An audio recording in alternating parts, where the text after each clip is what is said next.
Hello everyone, video में हम discuss करेंगे जुडिशियल सेपरेशन से रिलेटेड कॉन्सेप्ट जो दिया गया है section 10 of Hindu marriage act. Meaning है जो जुडिशियल सेपरेशन का वो है termination of marital obligation by court या फिर पार्टीज में separate to each other under decree of the court. Judicial separation में क्या होता है कि कोर्ट के द्वारा पार्टीज को फॉर अ टेम्परेरी पीरियड के लिए सेपरेट किया जाता है।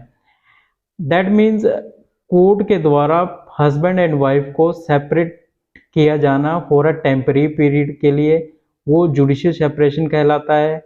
इसका बेसिक रीज़न ये है कि कोर्ट को लगता है कि अगर हस्बैंड एंड वाइफ जो कुछ टाइम के लिए सेपरेट रहेंगे तो उनमें चांसेस हैं कि उनका जो डिस्प्यूट है वो सॉल्व हो सकता है ना। जो जुडिशियल सेपरेशन का जो मैरिटल उसमें क्या होता है, मैरिटल राइट्स एंड ऑब्लिगेशन है वो सस्पेंड हो जाते हैं। Means in case of judicial separation marital rights and obligation are not available to both husband and wife. But इसमें एक्सेप्शन ये है कि दोज प्रिजर्व एक्सप्रेसली इम्प्लाइडली वो सस्पेंड नहीं होंगे। Expressly impliedly means right to maintenance वो judicial separation के दौरान सस्पेंड नहीं होगा, वो राइट सस्पेंड नहीं होगा।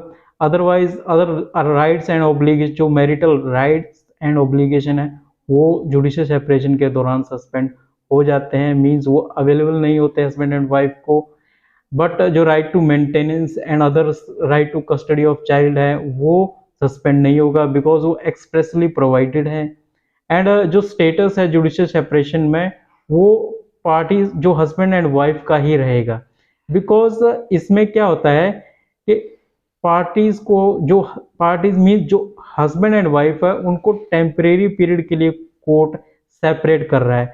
देन टेम्परेरी पीरियड के लिए कर रहा है तो मीन्स इसमें जो स्टेटस है वो as a husband and wife ही रहेगा, वो हस्बैंड एंड वाइफ ही रहेंगे। उनका जो स्टेटस है वो वही सेम पहले की तरह ही रहेगा बिकॉज इसमें टेम्परेरी पीरियड के लिए उनको सेपरेट किया जा रहा है। एंड जो जो डाइवोर्स है ना वो सेक्शन 10 जुडिशियल सेपरेशन से डिफरेंट है।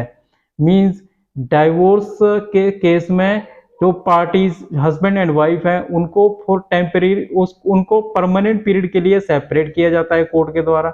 बट जो सेक्शन 10 है जुडिशियल सेपरेशन वो टेम्परेरी पीरियड के लिए कोर्ट के द्वारा हस्बैंड एंड वाइफ को सेपरेट किया जा रहा है। एंड जो ऑब्जेक्ट है जुडिशियल सेपरेशन का to preserve the bond of marriage. Again Hindu marriage act जो है वो हर कोशिश करता है जो मैरिज है उसको प्रिजर्व करना, उसको बॉन्ड को प्रिजर्व करना। मेन जो हर बार यही कोशिश किया जाता है हिंदू मैरिज एक्ट में जो प्रोविजंस है। एंड इंडियन सोसाइटी में भी क्या होता है कि जो मैरिज को प्रिजर्व करने की हर कोशिश की जाती है। सो ये एक सेक्शन जो 10 है वो एक टाइप ऑफ जुडिशियल रेमेडी है, एक टाइप ऑफ जुडिशियल रेमेडी है। मींस जो section 9 restitution of consumer right, section 10 judicial separation and divorce है जो सेक्शन 13 में दिया गया है वो टाइप ऑफ रेमेडीज हैं, उनको एक टाइप ऑफ रेमेडीज भी कहा जाता है। एंड जो जुडिशियल सेपरेशन का जो एंड जो रिजल्ट होगा वो ये हो सकता है कि कोर्ट के द्वारा सेपरेट किए जाने के बाद कुछ टाइम बाद अगर पार्टीज को लगता है कि उनको as a husband and wife continue रहना है देन वो रिकंसाइलेशन हो सकता है, उनमें चांसेस है कि रिकंसाइलेशन हो सकता है जुडिशियल सेपरेशन के बाद। एंड सेकंड रिजल्ट ये आ सकता है कि उन जुडिशियल सेपरेट होने के बाद उनमें हस्बैंड एंड वाइफ को लगता है कि वो एक दूसरे के साथ बिल्कुल भी नहीं रह सकते एंड वो नहीं रहना चाहते, फ्यूचर में भी नहीं रहना चाहते एक दूसरे के साथ। उस सिचुएशन में वो डाइवोर्स ले सकते हैं। देन हम ये कह सकते हैं कि जुडिशियल सेपरेशन का जो एंड रिजल्ट है वो ये रिकंसाइलेशन हो सकता है या फिर डाइवोर्स हो सकता है। दो ही रिजल्ट आ सकते हैं इसमें।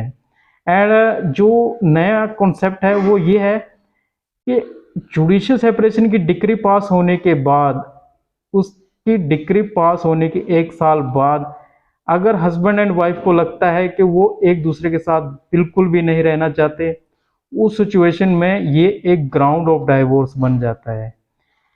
बेसिकली अगर इसको सिंपल मीनिंग से समझे तो सेक्शन 13(1)(a) क्लॉज 2 में दिया गया है कि अगर जुडिशियल सेपरेशन की डिक्री पास होने के 1 साल बाद भी हस्बैंड एंड वाइफ है जो कंटिन्यू एक दूसरे के साथ नहीं रहना चाहते, देन वो इस सेक्शन में डाइवोर्स ले सकते हैं। जुडिशियल सेपरेशन की जो पिटीशन है वो वैलिड मैरिज में ही फाइल की जाती है। Means judicial separation can not lie against void marriage. Again section 10 जो पहले भी पढ़ाया है कि सेक्शन 10 एंड सेक्शन 9 है जो वो वैलिड मैरिज में ही फाइल किया जाता है। जो इनकी जो पिटीशन है वो वैलिड मैरिज में ही फाइल की जाती है, अदरवाइज वाइड मैरिज में सेक्शन 9 और सेक्शन 10 की पिटीशन फाइल नहीं की जा सकती। एंड अगेन जो पहले हमने फर्स्ट ऑफ ऑल डिस्कस किया है सेक्शन 10 मीनिंग एंड सेक्शन 10 में जो प्रोविजंस के अंडर कौन सा कॉन्सेप्ट कवर होगा। एंड नाउ हम देख लेते हैं ground of judicial separation. Judicial separation के कौन कौन से ग्राउंड रहेंगे। अगेन जो ग्राउंड है 1976 में ये अमेंडमेंट के थ्रू ऐड किया गया है section 13A of Hindu marriage act में। ये एक the ground of judicial separation have been merge with the ground of divorce. Means 1976 में जो डाइवोर्स के ग्राउंड है सेक्शन 13 में वो मर्ज किए गए हैं सेक्शन 10 ऑफ जुडिशियल सेपरेशन में। मींस 1976 से पहले जुडिशियल सेपरेशन के as it is expressly ground नहीं थे, वो स्पेसिफिकली कोई ग्राउंड नहीं था, बट 1976 के बाद जो डाइवोर्स के ग्राउंड है सेक्शन 13 के डाइवोर्स के ग्राउंड है सेम एज इट इज उनको जुडिशियल सेपरेशन के ग्राउंड भी माना गया है। एंड जो ग्राउंड है सेक्शन 10 जुडिशियल सेपरेशन के वो हम दो पार्ट्स में डिवाइड करेंगे। पहला कौन से ग्राउंड में जुडिशियल सेपरेशन दिया जा सकता है एंड सेकंड जो कौन से ग्राउंड है जिनमें जुडिशियल सेपरेशन नहीं दिया जा सकता कोर्ट के द्वारा। एंड पहले पॉजिटिव जो प्रोस्पेक्ट है उनको देख लेते हैं कि सेक्शन 10 के जो ग्राउंड है वो जो सेक्शन 13 के डाइवोर्स के ग्राउंड है वो कौन से ग्राउंड है जिनमें जुडिशियल सेपरेशन ग्रांट की जा सकती है by the court. Again section जो 13(1) है डाइवोर्स का ग्राउंड है जो, एंड सेक्शन 13(1)(a) जो डाइवोर्स के ग्राउंड है। ये सेक्शन 13 जैसे कि हम जानते हैं कि 8 टाइप ऑफ ग्राउंड है, सेक्शन 13(1)(a) में 2 टाइप ऑफ ग्राउंड है। ये जो ग्राउंड है 8 एंड 2 दोनों को प्रोवाइड किया जाता है हस्बैंड एंड वाइफ को, दोनों को प्रोवाइड किया जाता है। ये इन ग्राउंड में जुडिशियल सेपरेशन ग्रांट की जा सकता है by the court. And again section 13(2) में वो जो ग्राउंड है वो सिर्फ वाइफ के लिए है, वाइफ के लिए। इनमें भी इन ग्राउंड जो है ये 4 ग्राउंड है वाइफ के लिए, तो इनमें भी जुडिशियल सेपरेशन ग्रांट की जा सकता है by the court. Means judicial separation में जो डाइवोर्स के तीनों ही प्रोस्पेक्टिव है 13, 13(1)(a), 13(2) तीनों में ही जुडिशियल सेपरेशन जो ग्रांट किया जा सकता है by the court. And again जो नेगेटिव प्रोस्पेक्टिव है वो ये है कि सेक्शन 13A में दिया गया है कि कौन से ग्राउंड हैं जिनमें जुडिशियल सेपरेशन के जो डिक्री है वो पास नहीं की जा सकती। मींस डाइवोर्स के कौन से ग्राउंड रहेंगे जिनमें जुडिशियल सेपरेशन की डिक्री पास नहीं की जा सकती बाय द कोर्ट। इनमें जो डाइवोर्स का 13 सेक्शन है उनमें जो 8 ग्राउंड दिए गए हैं सेक्शन 13 में, जैसे कि हमने डील किया है कि इसमें 8 टाइप ऑफ ग्राउंड दिए गए हैं, तो 3 ये ग्राउंड है जिनमें जुडिशियल सेपरेशन डिक्री पास नहीं की जा सकती कोर्ट के द्वारा। जो सेकंड ग्राउंड है, जो सेकंड क्लॉज है वो जैसे कि कन्वर्जन के केस में जुडिशियल सेपरेशन प्रोवाइड नहीं किया जा सकता। एंड अगेन रिनाउंसिएशन में भी जुडिशियल सेपरेशन प्रोवाइड नहीं किया जा सकता। एंड जहां पर प्रिजम्पशन ऑफ डेड है वहां पर भी जुडिशियल सेपरेशन है वो नहीं दिया जा सकता कोर्ट के द्वारा। तो जैसे कि हमको पता है कि सेक्शन 13 डाइवोर्स के 8 ग्राउंड हैं, तो 3 ग्राउंड में जो है वो जुडिशियल सेपरेशन नहीं दिया जा सकता। बाकी यहाँ पर रह गए अब 5 ग्राउंड, तो 5 ग्राउंड में जुडिशियल सेपरेशन दिया जा सकता है। इनमें जो 2 ग्राउंड है इनमें भी जुडिशियल सेपरेशन का ग्रांट की जा सकती है। एंड अगेन जो वाइफ के लिए ग्राउंड है वो तो उनमें तो जुडिशियल सेपरेशन किया जा सकता है। तो ये हमने देखा कि कौन से ग्राउंड है जिनमें जुडिशियल सेपरेशन प्रोवाइड किया जा सकता है एंड कौन से ग्राउंड नहीं है जिनमें जुडिशियल सेपरेशन प्रोवाइड नहीं किया जा सकता। अगेन ये 3 जो ग्राउंड है उनके साथ डील्स करता है जहां पर जुडिशियल सेपरेशन नहीं ग्रांट किया जा सकता। इफेक्ट क्या रहेगा सेक्शन 10 ऑफ जुडिशियल सेपरेशन की? इफेक्ट फर्स्ट ऑफ ऑल है मैरिज स्टिल सबसिस्ट, जैसे कि हमने पहले भी डील किया है कि मैरिज है जो वो कंटिन्यू रहेगी as a husband and wife. Marriage remain, जो मैरिज का जो स्टेटस है वो as a husband and wife ही रहेगा, क्योंकि इसमें कोर्ट है जो टेम्परेरी पीरियड के लिए हस्बैंड एंड वाइफ को सेपरेट कर रहा है। ये सेक्शन 10 है जो डाइवोर्स से डिफरेंट है। एंड सेकंड इफेक्ट है parties not bound to live together. Obviously जहाँ पर जुडिशियल सेपरेशन की डिक्री पास की गई है वहाँ पर पार्टीज बाउंड नहीं है husband and wife as a husband and wife एक साथ रहने के लिए। And third effect is party to resume to cohabitation and to live together.